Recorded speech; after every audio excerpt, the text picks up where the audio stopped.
So, can you hear me? Is it okay? We hear you clearly, sir. Man, you were sharing some good information on your last broadcast, the way we're able to use QR codes right inside of here. And you were able to put it up even in the comment section. Would you mind posting your word page in the comment section now so we can see it? Sure, sure. Just give me a second. I mean, that was something I don't think anybody thought of. Okay. Yeah, so that's my blog. I'm just sharing my link there. And if you want, I can share the QR code also. Let's try how I can upload. Okay, Cup of Joe flying off to the right. Quinn Better. Hello, and how are you? What's up happening, Quinn? All right. Joe, your camera's not on yet, but I see you're over here in the corner. Joe's got another camera. Joe, you've got that little yellow circle there. Okay, now Husnain, I see the link, but I don't see the actual QR code like you did earlier. Okay, because I could not see upload image. In my broadcast, I was able to upload an image. So Maybe you have to be the presenter, or I would have assigned you as the presenter. Zach, welcome. yeah, so No sound. Let's see how I can do this. There's Joe's logo. Joe, your camera thing, you've got it wrong again. Oh, Joe figured yeah, it we out. could see that. He left. He came and went. No, I'm Joe, you having clicked- problems here. I don't know what's going on. Let me try now again. you're here. Now you're gone. Hello? All right, Joe. I'm gonna mute the volume. Yeah, for I'm a minute freezing. to see you. Okay, Freezing up here. We can turn it back on in a second. What's going on here?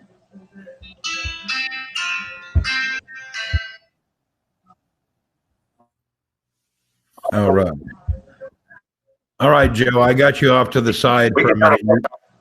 Let me put you on the mute. There you go. Okay, I got Joe on a mute till he figures out his camera. Marina from Texas, welcome. Karen, welcome. Now you see him, now you don't. Yeah, Joe's playing with his buttons. Okay, Mr. Husnain, I think that QR code is a valuable thing.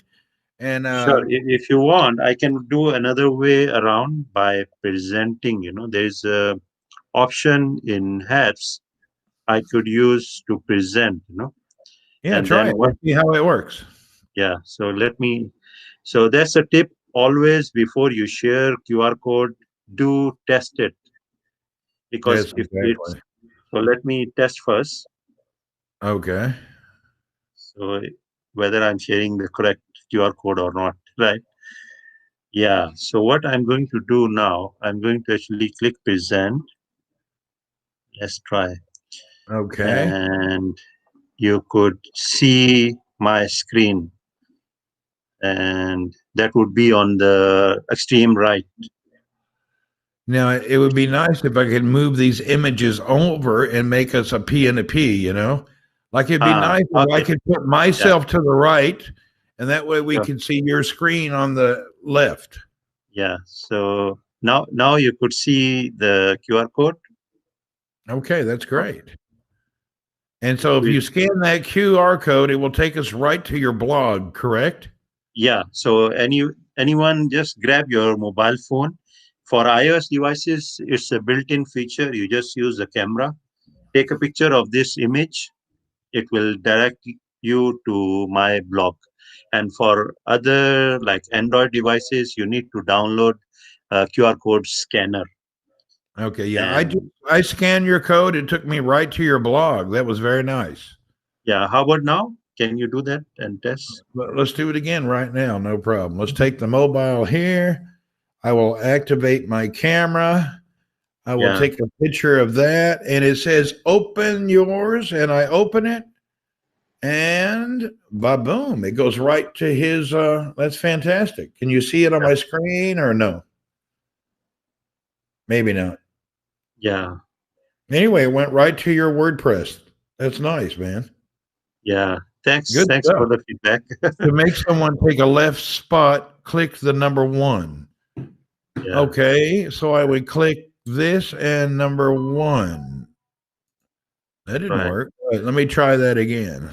Yeah, that will One. change the sequence, because It's not changing anything. yeah, currently, now it puts me up and Oh, your click board the has number been 1. I get it. I was stupid. I've got it now. Thank you for that information, Rick Yeah. Costa. All Now right, you could Rick actually Costa is manage. educating us every day. Mr. Yeah. Rick, I will invite you. I love to invite people who teach me something every day. At Rick. Let's invite Rick. Good deal there, Rick. Thank you for that, man. Didn't even Yeah. anticipate that. All right. I wonder what that little number was from. Mhm. All right.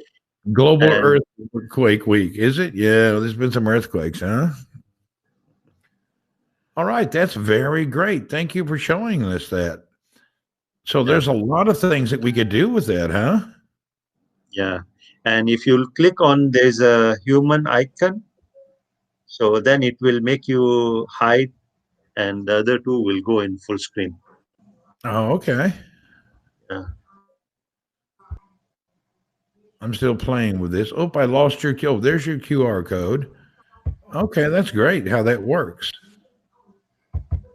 That's quite nice, man. I'm sure there's other. No. I see. Now you are a movie director.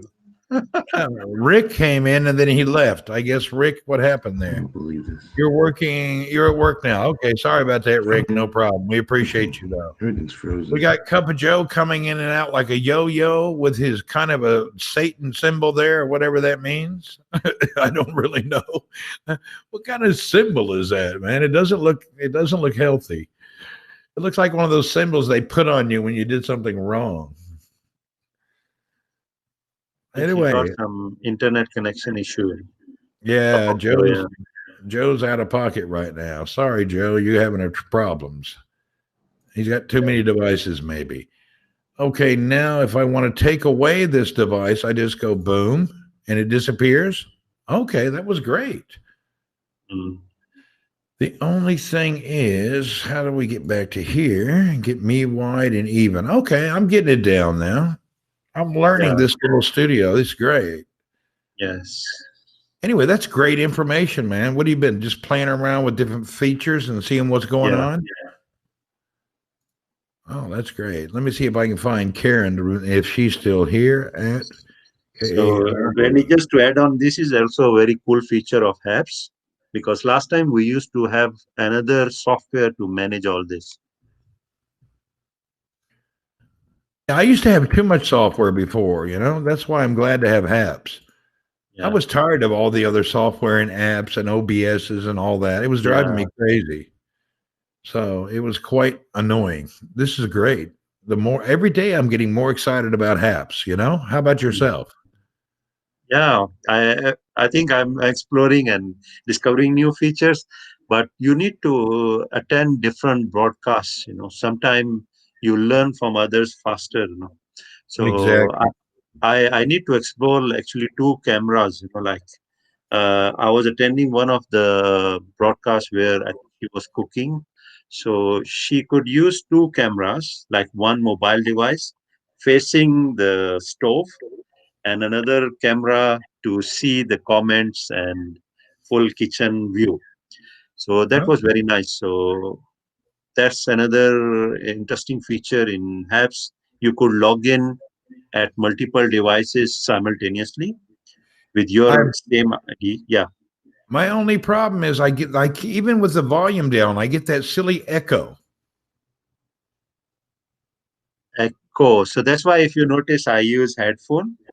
Okay. Because your speakers, I'm not sure. Sometimes you need to do a setting.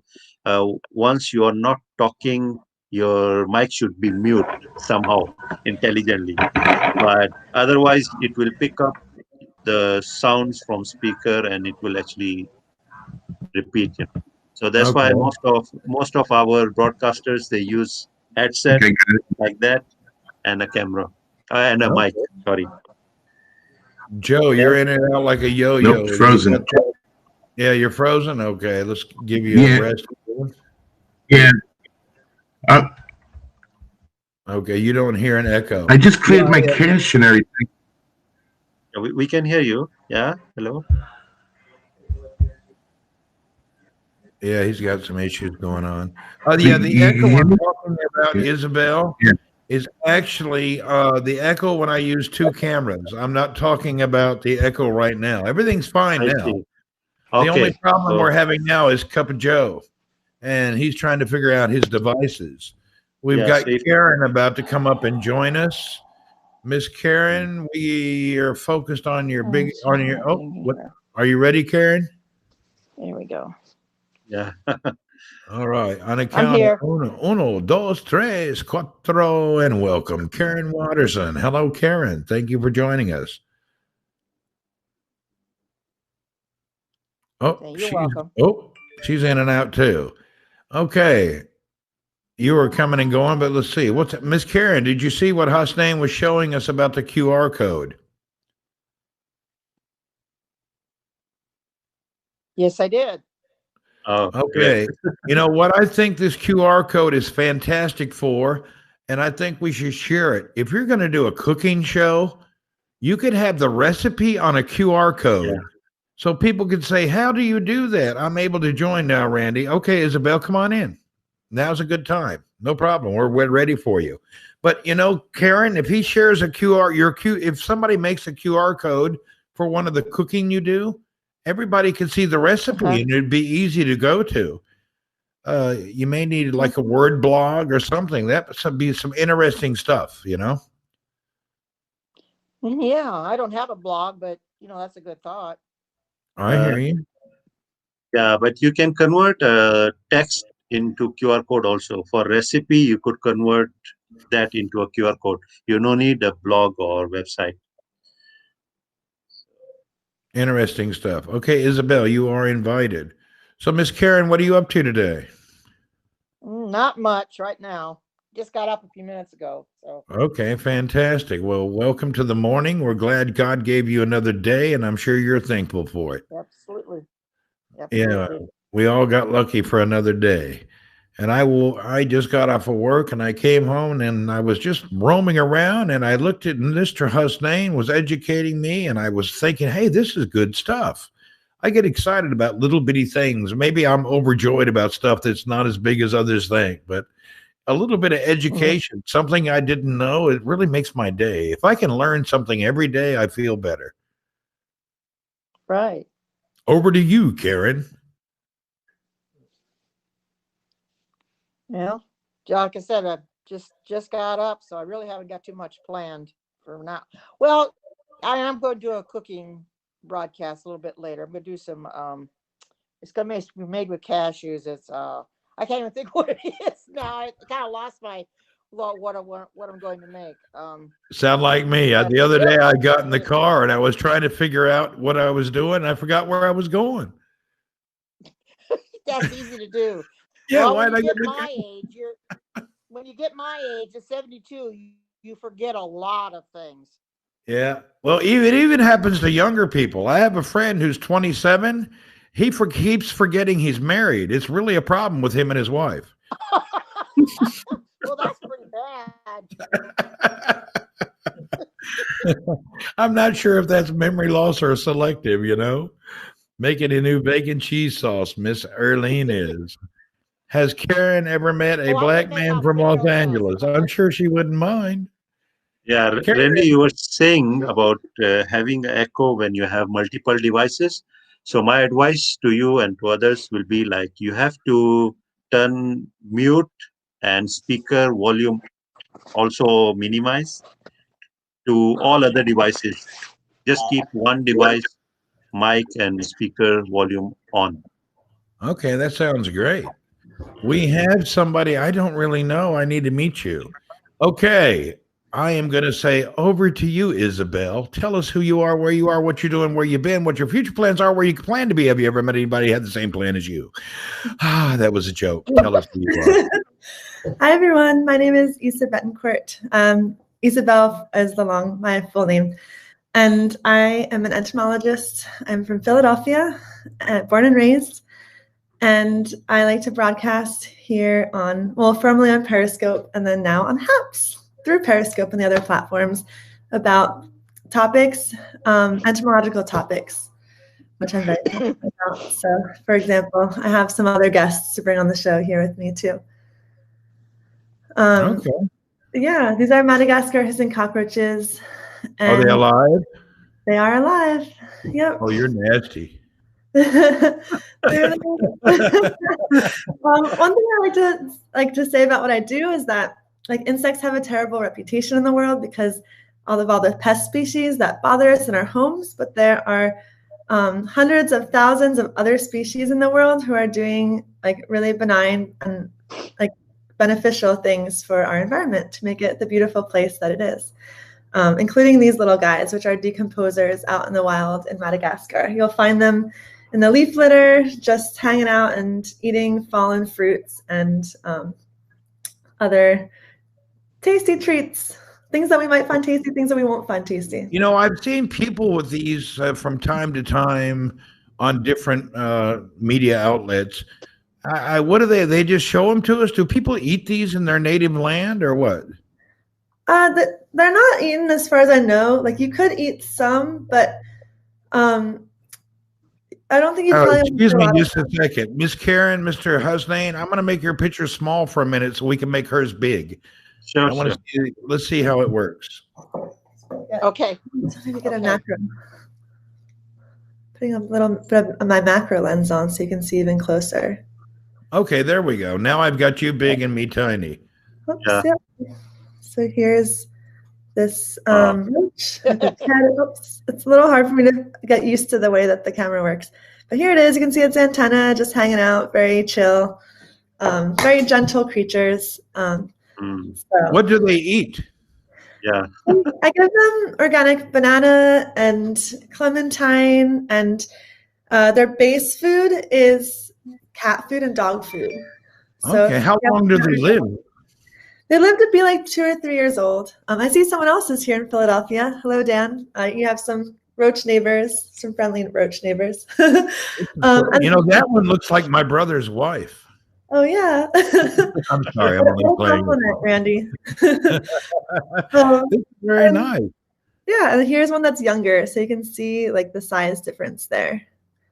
They never get wings, but they don't need them. So it's most insects have wings as adults, but some just don't need them, so they never get them. And that okay. And now, how often do they have little baby whatevers, or however the egg? Do they have eggs, or what do they do? Yeah, great question. These ones are unique because most insects lay eggs, but these ones are unique in that they have live young. Oh, wow. Oviviparous is what it is called. And how many at a time? Like 50 or 60. And so you have these little micro pinhead things, 60 of them running around your aquarium or terrarium or wherever they stay? Yeah, they stay in a terrarium. And yeah, there's so many. I've only had this species. I have 2 other roach species that I keep too. And I've only had these ones for about a year, but when they had babies, it was quite the explosion. And they're really cute. I bet they are. You know, you're making the bugs less nasty right now. I'm kind of thinking, hey, this is a cool thing here. Yeah. If anyone has ever had guppies as pet fish before, it's a pretty common pet fish. One of the problems with guppies is not keeping them alive, but keeping like the population down because they have so many babies. That's a similar thing with these ones. They're super easy to keep. They're great if you're a teacher and you have students and you want to teach them how bugs live or how to take care of another living creature. And they just thrive in captivity. And they're only found. Is that how you use these? Do you go to classes and schools and teach people about these, or what do you do? Sure, yeah. Yeah, with these, I like to bring them on my broadcast with me. So last week I did on my regularly scheduled broadcast called the Bug Scope. We did Bugsmas celebration where I changed Christmas carols and added bug-themed lyrics to them. So I had these out like on my shirt so they can be part of the celebration. And sometimes I do take them with the Girl Scouts program, for example. They need to get a bug badge. So there was one time when I brought some of my insect family with me to meet the kids. And so, yeah, I will bring them to classrooms and things like that too, or out to. Okay, and how did you get these? Where did you get them from? So I ordered 10 of them from an online like invertebrate / animal store called Flugers, and then 20 of them I got from a local person who also keeps them, who had too many, and then I got another 10 of them from a friend of my sister's when I was visiting in California, who's a teacher. So it's good to keep fresh genes in the pool of the organism. So. And their life cycle is a couple of years. So you got like 50 of these now, or 100 more? Yep, they had babies. It was chaotic, but exciting, and yeah, it's been fun keeping them. Yeah. And the name of this is the Madagascar hissing cockroach. Yeah, I can see if it'll hiss for us. Hissing cockroach. Yeah, so let's see if this one will talk for us on the mic. This one's a male. It has 2 like horny horns up here. Let's see if I can get them to hiss. All right, they're pretty calm this morning. I have a couple more over here. We'll see if they hiss. They're kind of used to me, so they might not be bothered by me. They hiss for 3 reasons. 1, to scare off predators. 1, to like defend their territory and fight each other. And then 3, they hiss to woo their mate. So a little flirty hiss to the other gender. Yeah. Can I ask a question, Randy? Go ahead, ask a question. Mr. Husney is going to ask. How you're going to differentiate between these? Are you putting a number or name them? Oh, yeah, good question. So do I have names for them and how do I tell them apart? I just don't. They're all part of the colony. So they are too many to count and too many to keep track of. And plus, I could maybe mark some of them with like a marker or something like that. But then when they molt, they shed their exoskeleton and then they don't have the marker on them anymore. It's like if you put a marker on someone's jacket, when they take it off and get a new jacket, you don't know who they are anymore so much because there's so many. I have somebody's at my door. I'll be right back. Continue telling us about the Madagascar cockroach. Hissing cockroaches. First, I want to say hello to the people in the comments. And hi, Lampy, good to see you. And yes, at Bugs Life, Thomas. And yeah, they're very chill bugs. These ones that look like they're hanging out together. Someone was asking, like, have you ever kept bees or? Not yet. Yeah, it's something I'm interested in doing, but right now I'm not stationary enough in where I am in life to keep bees. Next year, I'm going to be going to Indonesia to do an entomological project, a survey in Borneo of the insect life there. I'm really excited about. So it does sound fun. So when you headed off to that? Wait, what'd you say? When you headed to Borneo? Oh, next. So I was supposed to do it this year. It's one of the many things that were put off because of COVID. I was awarded a Fulbright National Geographic Storytelling Fellowship. And because of COVID, they decided to postpone it to the next academic year. So I'll be going next September for a year. The first 3 years will be intensive study of the language Indonesia, and then Bahasa Indonesia, and then I'll be 9 months in the forest collecting and photographing and sampling the insect life there to document it, because so much of it is unknown. Yeah. Somebody said, do you like David Attenborough? Yeah, he's great. Yeah, definitely look up to him. And now, could I ask the weird question? How much does one cost? These? Oh, not that much. I think like $3 each. About $3 a roach. All right, $3 a hissing thing. Yeah, if you're in the U.S. and you're interested in keeping some, I could send you some too for the cost of shipping if you want. I hear you.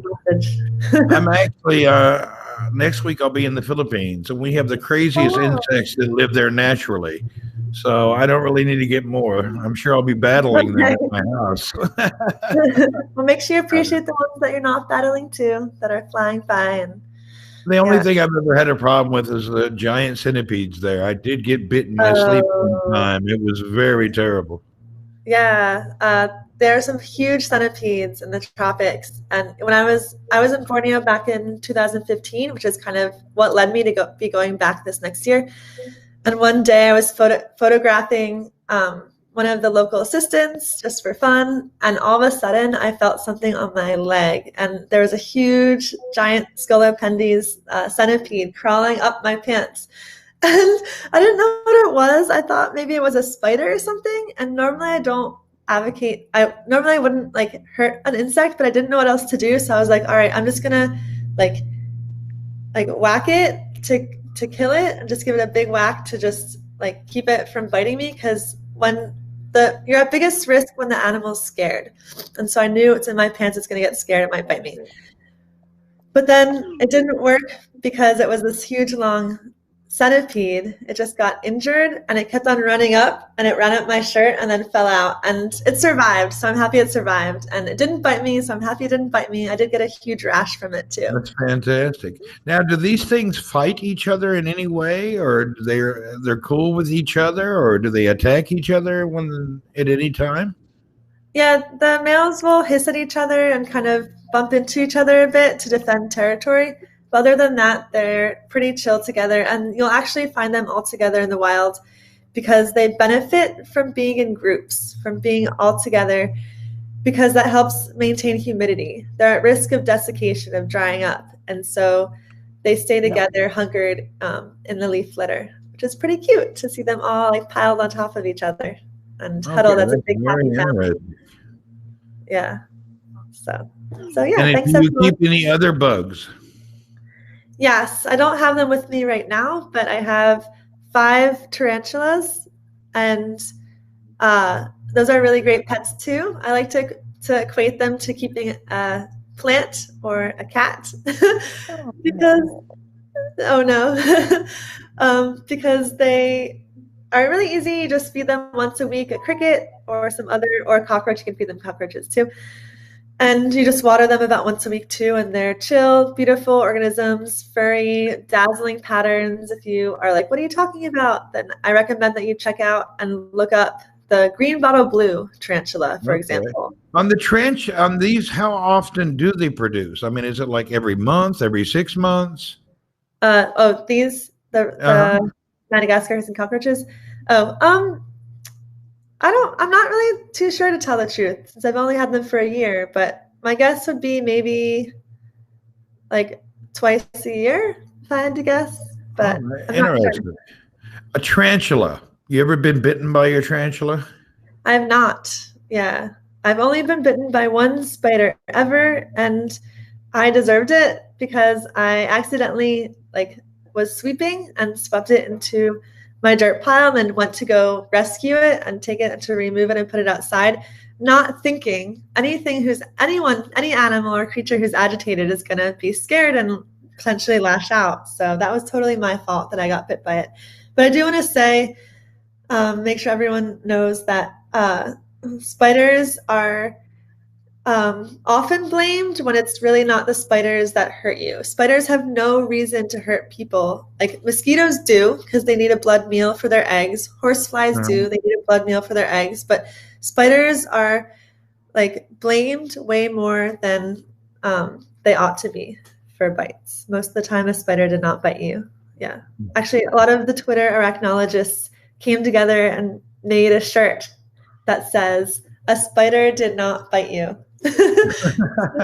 Help spread that word. I did get a brown recluse bite, but I guess it was my fault that I wanted to use my shoe. Oh, yikes. Yeah. Yeah, a lot of the time people think it might be a brown recluse, but they're not in the range of where they actually live.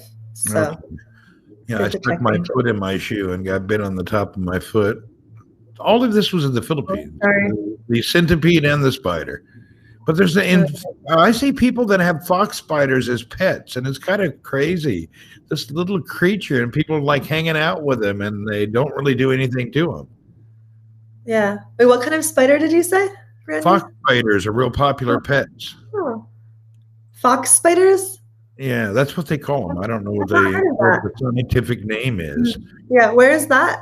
In the Philippines, they have these little fox spiders. They've got like 3 eyes that look like one in the top and 2 down below. And they're about a half-inch long. And people have them, and you can shake their hand, and they don't run away. They're kind of a trip. I've never heard of that. I'll have to look it up.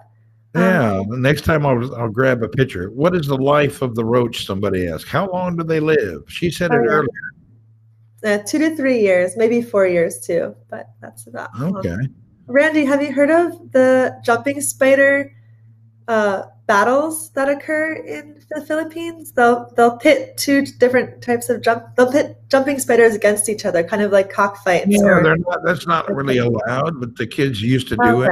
Spider fighting is not allowed anymore, by the way, but it was a common thing. You would see kids with a little matchbox, and they would come up with their spiders and have spider fights. So cool. Okay, I wasn't sure. Yeah, I have a friend who was in the Philippines as part of the Peace Corps, and she loves spiders, and so she heard about it and was interested in that. But yeah, you can wander off in a lot of little villages, and there's people they got a little box in their pocket, a little matchbox, and they pull it out and they make these little things, and the spiders jump in there and beat up each other. Wow. Yeah, I don't know if it's a fight to the death or not. Yeah, I don't know either. But if anyone's curious about what jumping spiders are, if you have seen the animation that went a bit viral about Lucas the spider. Lucas the spider is a jumping spider. They have huge, big eyes. They're super cute. They look up at you. They're very visually oriented. Many spiders are not visually oriented, and that's why they have tiny eyes. But I think that they're extra charismatic to us as humans because we're very visual and they're very visual, so we can make eye contact, and that is very exciting. That is exciting. Yeah. That's pretty unique. So what's up now? Now that you're not going to your destination till, I guess, not for a while, what are you doing? What's your daily COVID life? I am, for the time being, working part-time remotely for the museum. And I also might be creating I have some other projects that I'm working on the side related to bug things that I don't think I can talk about right now. But do you live alone? I'm not asking my relationship because I'm curious if anybody lived with you and they're freaked out about the bugs. Yeah, I live with I live with my husband, and then we also have 3 housemates too. So your husband, does he freak out about it, or it's not a big deal to him? Yeah, so the funny thing is that when he first started dating, his mom was like, "Are you sure that Issa's going to be okay with you running around and catching lizards and bugs?" And he had to be like, "Mom, like she does it way more than me. She'll be okay." More than okay with David Howden says, "Gotta go soon. We'll be having a New Year's Eve bug scope." Are you going to do a New Year's Eve bug scope? Yeah, it falls on Thursday, so I will be broadcasting Thursday at 2:30 Eastern time. Yeah. Oh, really? Can you share your link over here in the comments so we can know how to click on it? Share anything you want. You can even copy a YouTube video. You can share the ULR in the comments right now. So if you've got a YouTube video, copy the ULR, post it in the comments, and we'll be able to see the video live. Okay. I haven't set up the placeholder for it yet, so I don't have a video. But if you're interested in tuning in, subscribe to my channel. So I'll say put your link over here. That would be great. Okay, let me see. Thanks Randy for having me on and letting me talk about bugs and bringing on these extra surprise guests. It's great. I love it. I can't wait to see your tarantulas. You got to come back. Oh yeah, they're a lot of fun too. One of them, Saffron, I've had her for 12 years. Oh my Ever since she was a little tiny baby spiderling.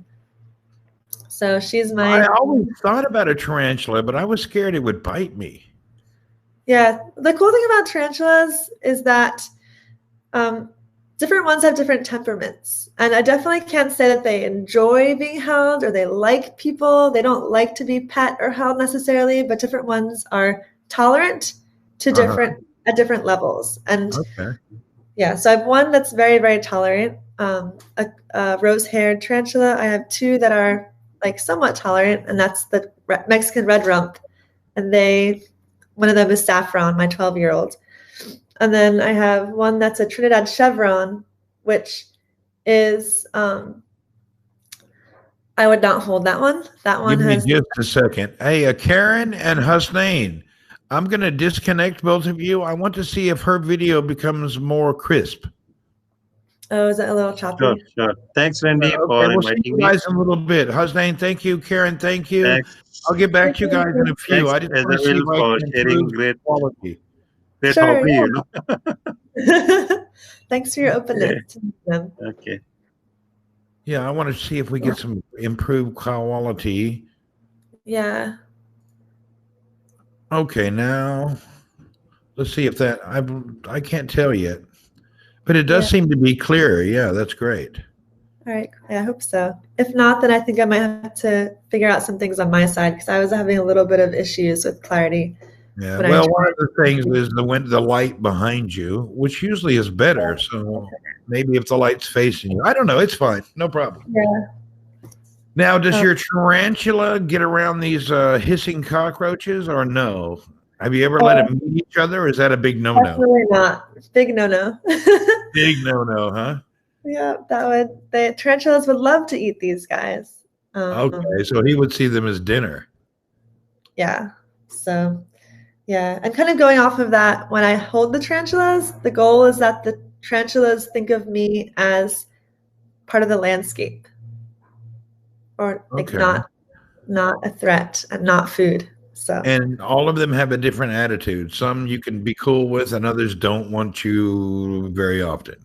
Yeah, and like the Trinidad Chevron, if it bit me, I'd feel sick and feverish, and it just would not be worth it too with that one. It's lightning fast, it's arboreal, it can run up the walls, go on the ceiling. And so that one I would never take it out. Yeah. Hey, Mike, welcome.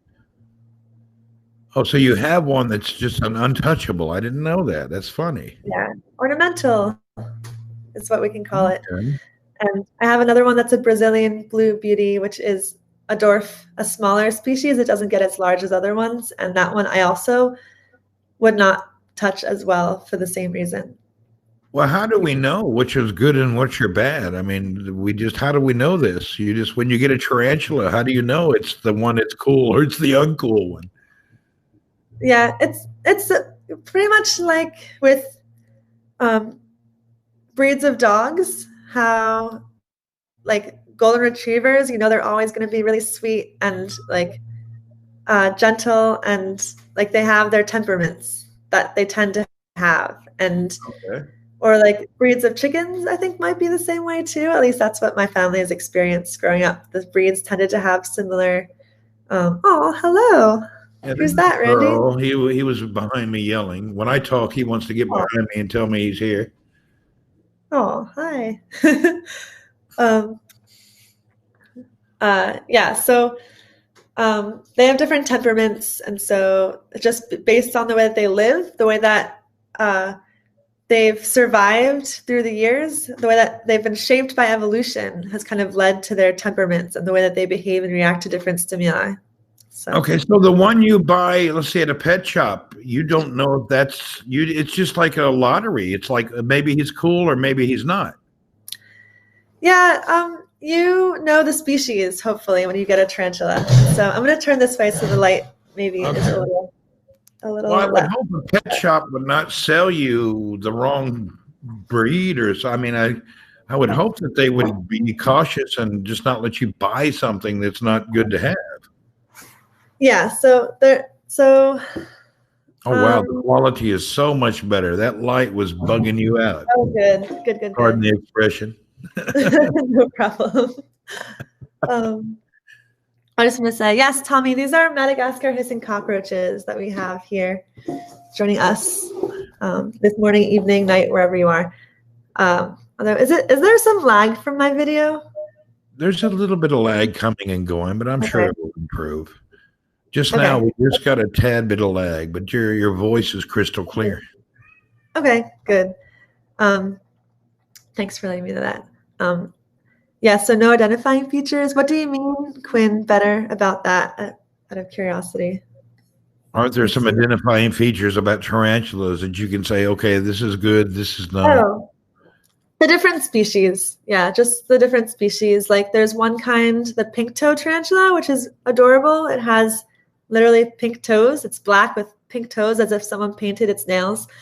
And that one, this one just fell down. The pink toe tarantula, you can just pick it right up and it doesn't care. It's not going to run away. It has such a unique, funny temperament, even in the wild. Mr. Al-Gabawi asked, what do they eat? I believe you told us they like to eat dog food.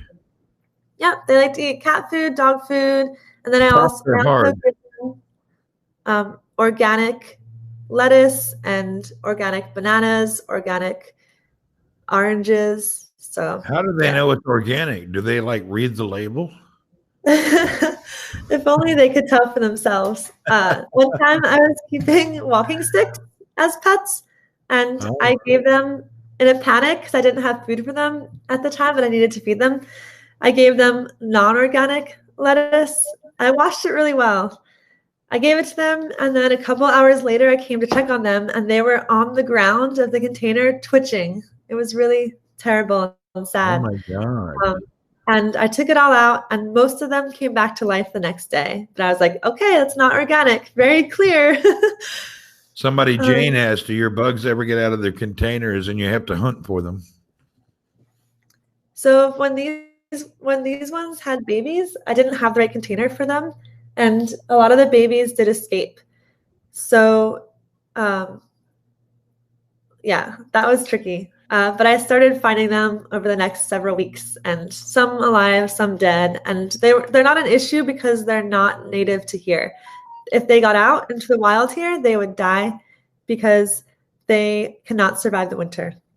Okay, Yeah. so they don't do but if you're in Florida, let's say one jumped on your luggage, you took it to Florida, and next thing you know, Florida has 8.6 trillion hissing cockroaches. We know that is Isabel's fault, and we got to call you, and we got to do a National Geographic study, and we got to get a government grant, and we got to figure out how this happened because Isabel let her cockroach loose. Yep. Yeah. So on that topic, there are regulations on what insects people are allowed to have in the USA. Okay. And that's why when you go through the airports, you go through customs, and they check to make sure that you're not carrying anything illegal that might mess up the agricultural system. For example, in Pennsylvania right now, we have the spotted lanternfly, which is wreaking havoc on a lot of plants because it eats all sorts of different plants, and it leaves this dewy, sticky, sweet trail behind because of all the filtering it does as it eats the plant juices. Since plant juices are very dilute, it takes a lot of filtering to concentrate the actual food. It's like if you're drinking lemonade to get your food all day. Like that's a lot of water. You'd be peeing so much. And then exactly. You spend the day in the bathroom, you'd never be able to leave. Hello, Adi from Riyadh. Hello, sir. I understand you're having problem typing. Quinn, welcome again. Dan Burke, I hate those things. Dan said, I hate those things. Well, thanks for taking a look anyway. You're at a safe distance on the other side of the screen. I've seen those over the years with different people holding them, and I've heard them hiss on different shows, but I never knew anyone to sit there and talk about them. That's cool. Yeah. And to be clear, Dan, these are probably not the species that you hate. You probably don't like the ones that are the pest species. Like the German cockroach is one of the pest species. The Oriental or water bug cockroach is one of the other ones that are pest species, and the American cockroach is the other pest species. It's kind of funny how the name is where they originated from, but no, I meant spotted lanternflies. Okay. Oh yeah. Okay, thanks, Dan. The spotted lanternfly. Yeah, they plugging in my computer right now. They are. I almost did for one of my Bugsmith songs, Spotted lanternflies are coming to town, because they're coming to a town near you if you're in the surrounding states. They're everywhere, yeah. Yeah, they're on the go. Now, when you have to keep these always at a certain temperature, right? So they can't be cold at all. Yeah, these ones especially are sensitive to temperatures. You need to keep them at 70 degrees or higher, and they won't breed unless it's about 80 degrees. So what do you have? Like a heated rock in their sleep wherever they stay? Yeah, I have a heating pad, which I use on them when it gets cold. In the summer, it's hot enough and they're fine. But Okay. yeah, they're pretty low maintenance though. Other than the temperature, I mean, they can stand it if it's a bit lower sometimes. But Dee Dee said you're brave. Do you have a praying mantis? They asked. hi, Jane. I do not have a praying mantis with me right now. And here in this part of the USA, looks like my connection paused for a moment. Here in this part of the Just the USA, video. Your audio is going great. No problem. okay. In this part of the USA, we don't have praying mantises in the winter except in their egg form. We call them ootheca. It's this foamy mass that hardens, and then that hardened, it's almost like bubble wrapped eggs, protects the eggs through the season. And so we don't have any year round. And I don't have any like exotic praying mantis pets right now, but maybe one day I'll get one when I come back from Borneo. Okay. So I think Yeah. this Borneo trip's going to be exciting. I haven't been to Borneo. I never really thought about it. It's never been like one thing on my list. Yeah, it's a great, really cool place. It's, for those of you not familiar with Borneo, it's a island it's the third largest island in the world. It has 3 countries on it: Brunei, Malaysia, and Indonesia. And Okay. I go to the Philippines. I've been to it's also where Bali, but I orangutans have can not been the other places. You know, Bali is like a different kind of Indonesia. It's not the real Yeah. Indonesia. It's totally different. Bali is like an international place, very international. There's all sorts of different people in Bali. Feels like a very I don't know. My worldly experience in Bali, it's where the lower class white alcoholics from Australia go on vacation. It looked like When 10 I was million there- people from Walmart were on a holiday, and I met them. You know, it's like, whoa, how did this happen?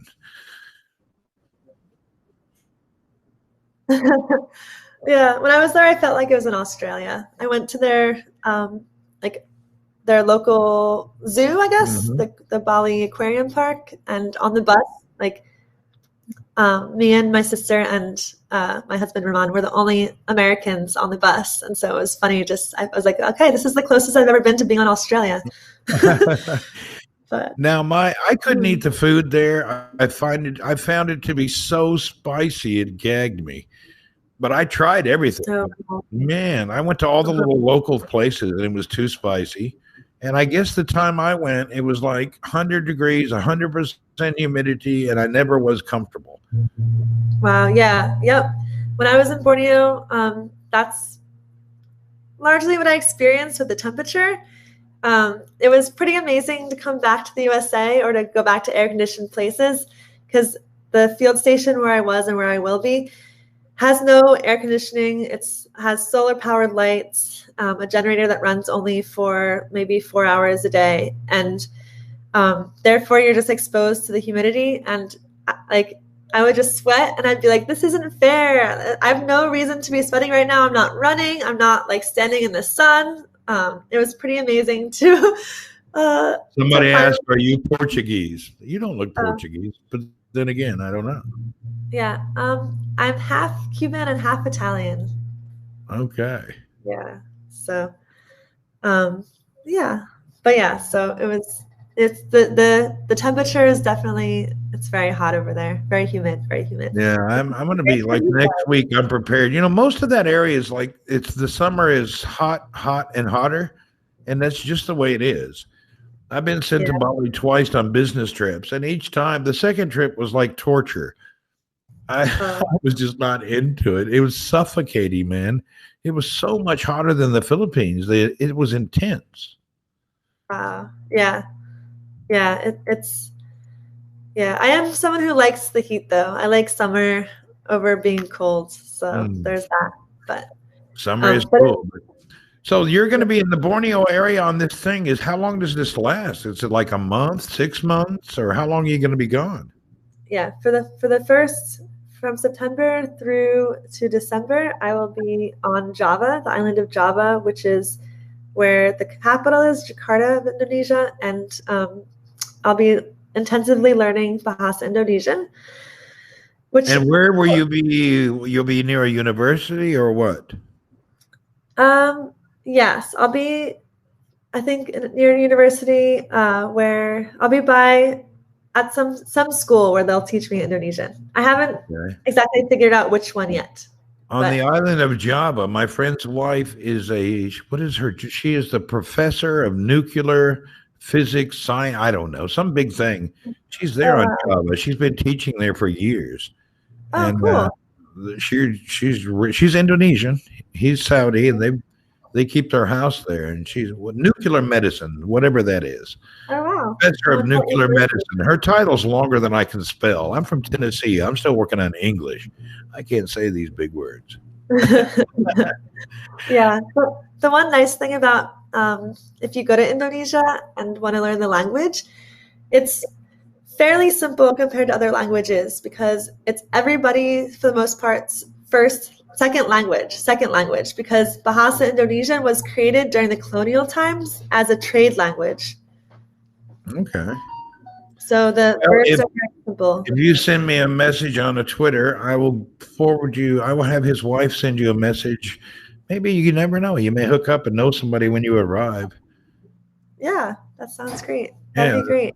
Yeah, you maybe meet somebody at a university who's in their department, and you never know what will happen. Who knows? Maybe something interesting. And part of my arrangement with going there is that I have a partner university, my affiliation, which is the University of Indonesia in Jakarta. So it'd be pretty amazing if it was a small world moment and your connection was there, but we'll see. Well, I'm going to ask the dude right now. I can't. Okay. I want to know right now. We're going to ask him. Watch him not answer his phone. Yeah. Is that true, Quinn? Better?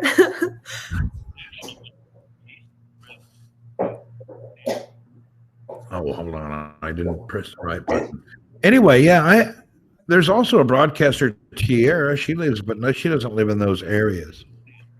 Okay. But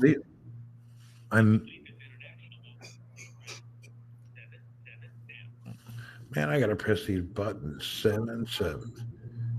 My phone has a security on it. I have to listen to a number to input it when I dial international. It's a USA T-Mobile number, and I have to listen to a code before I can allow the call to go through. I don't need to check my own phone. Huh. Yeah. Hi, Jolene. These are Madagascar hunting cockroaches.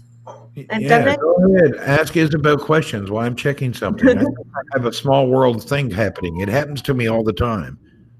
Cool. Yeah, they're endemic or only found in Madagascar, but they're common. I bet you that there's more people who keep these as pets in the world than there are in the wild. I would not be surprised because they're super popular as classroom pets, as educational animals. They're just really chill, very friendly, very easy to keep. Beautiful animals. I'm still here. I just touched my HDMI cable, so my camera will not recover, but I can still talk.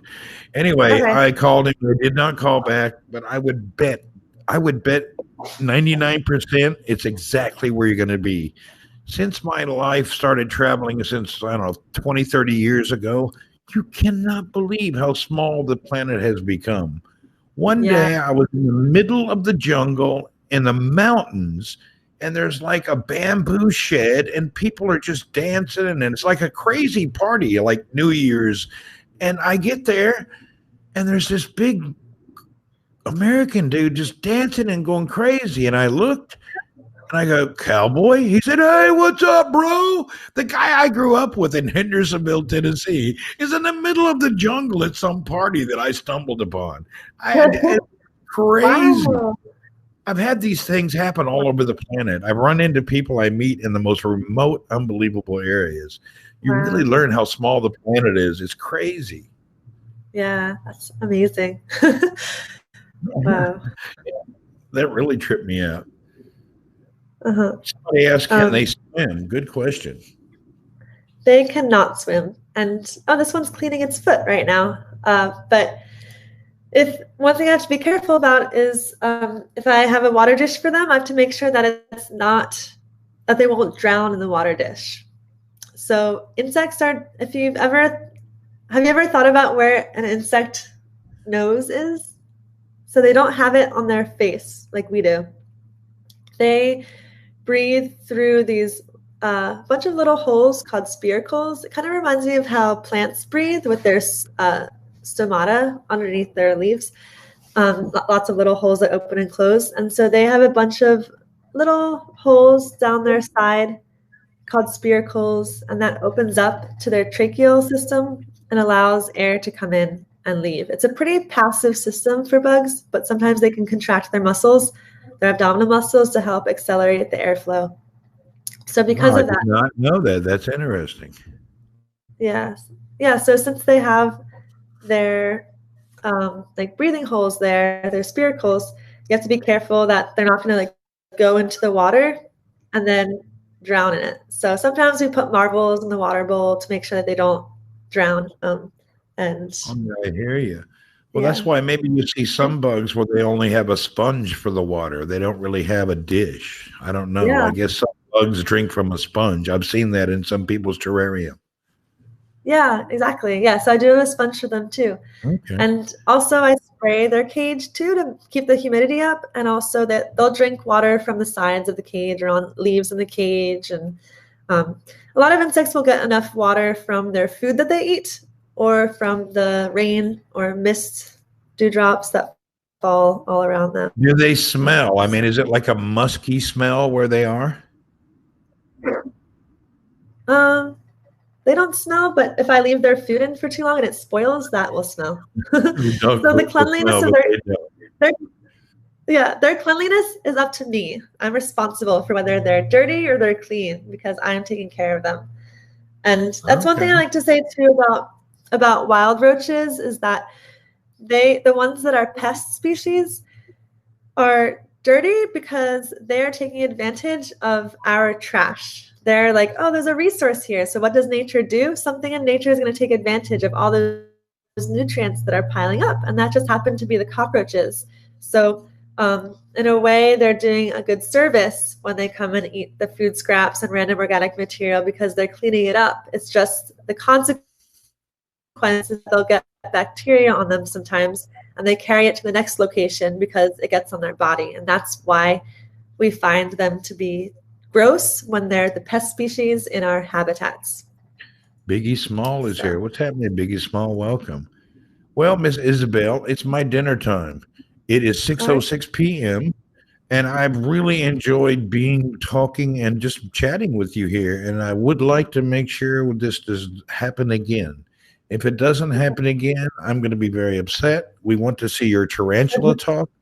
We need to see this tarantula deal, and we'd love to hear and see when you're in Borneo too. I'm sure you have your own channel, but I would like to pirate some of you and let you be on mine too, because it's very nice. It was great to connect with you. I've seen you around a lot on Periscope and whatnot. So it was good to connect a little more here today. So thanks for having me. That was great. And I appreciate that information, and everybody. Thank Miss Isabel for being here and talking to us and sharing this. This is great. So I guess we're out of here, and I'm going to go eat my dinner. Miss Isabel, tell the family hello and have a beautiful morning, day, or afternoon. I'm going to have a dinner and then think about my future in the next 24 hours. Selamat makan, which means have a great meal in Indonesian. Okay. Well, on Friday, I'm having lunch here at Jebel. Then I'm driving 500 kilometers for dinner. So I'm not really excited about it. I got too many invites this week. All right. See you later. Bye, Isabel. Great to meet you. Thank you. Everybody give your goodbyes and good love to Miss Isabel, the bug ambassador. Bye now, everyone. Thank you.